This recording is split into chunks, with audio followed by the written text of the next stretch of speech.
Skytrax ranked Asiana Airlines from 28th place in 2023 to 37th place in 2024, surprisingly surpassed by AirAsia, which secured the 30th spot. This raises the question, does Asiana Airlines truly merit such low rankings? Let's find out.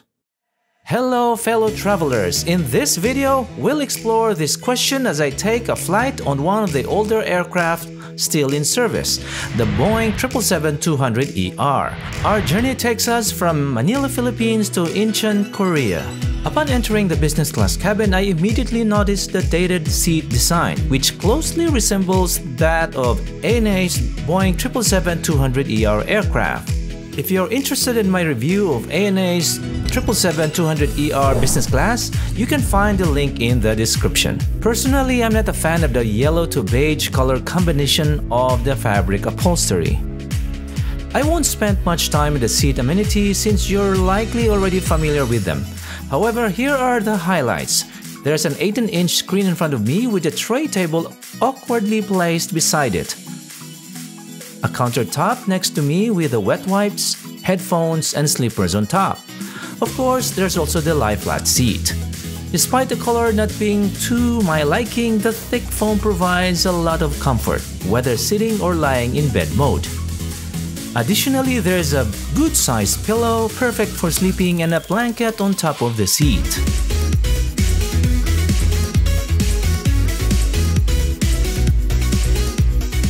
While I was still getting acquainted with my seat, the crew came around with the welcome drinks. I opted for the sparkling wine.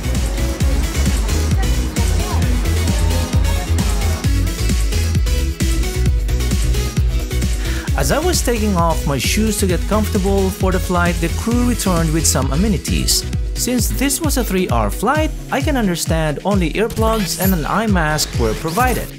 The eye mask was beautifully designed and very soft to the touch. While the plane was taxiing, I checked for internet access. Oops, there's none. Say what? Moving on. Once we reached cruising altitude, I wanted to explore the onboard entertainment. Asiana uses Phaeton brand over-ear headsets. This was the first time I heard about this brand, but it is a Korean audio brand. Unfortunately, I couldn't test them because I couldn't figure out how to use the remote control, and the screen kept turning off.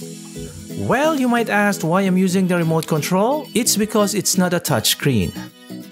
After a few minutes of trying unsuccessfully, I just gave up. When I noticed that the crew started taking orders from the passengers, I checked the menu. There were only 2 options for the main course, roasted codfish and grilled chicken breast. I opted for the roasted cod. A minute later, the crew came to take my order. I just have the cod, the fish. Yeah. The meal service was quite efficient. I received my coffee first, then followed by the appetizer, grilled scallops with mixed greens. Before I could take my first bite, the crew member came by with some bread. Look at the presentation of the appetizer. Isn't it impressive? You could tell that the veggies and scallops were fresh, although the scallops didn't appear grilled. After pouring the dressing on my salad, I took my first bite. The salad was crisp and fresh, though the dressing was a bit sour, and you can see it in my face. The scallops were buttery, sweet, salty, and tender, a truly delicious appetizer. Then came the main dish, roasted cod with veggies and steamed rice. Look at how full the plate is. It has a substantial amount of rice with veggies sandwiched between the rice and fish. And look at the size of the fish steak swimming in miso sauce.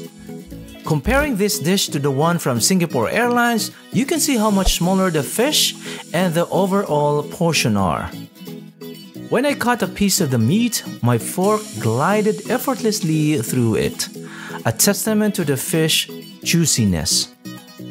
I lathered the piece of meat with miso sauce and some rice and took my first bite. The fish had a tender, juicy, sweet, and smoky flavor, while the veggies added texture, and crunchiness to the dish. By the way, if you're still watching, please don't forget to give this video a like. A like for this video means the world to me. And if you're not a subscriber to this channel, don't forget to subscribe for more business and first-class reviews and luxurious resorts to stay. After I finished the main dish, I ended the meal with some fruits. Again, the presentation was so attractive. There is so much attention to detail, even the selection of fruits to give a colorful presentation. What made this fruit plate special was the sliced pineapple. It had no acidic taste and was sweeter than the usual Dole pineapple. This might be the Maui Gold pineapple or the Queen Tahiti pineapple. Asiana Airlines deserves a better rating. Despite its older fleet of aircraft, the service and food are outstanding. Now that Korean Airlines has acquired Asiana, they can improve the seats from economy to business class. I hope you enjoyed watching this video. If you want to watch my take on Hawaiian Airlines' new 7879 first class, click on the thumbnail. Until next time, fellow travelers, bye for now.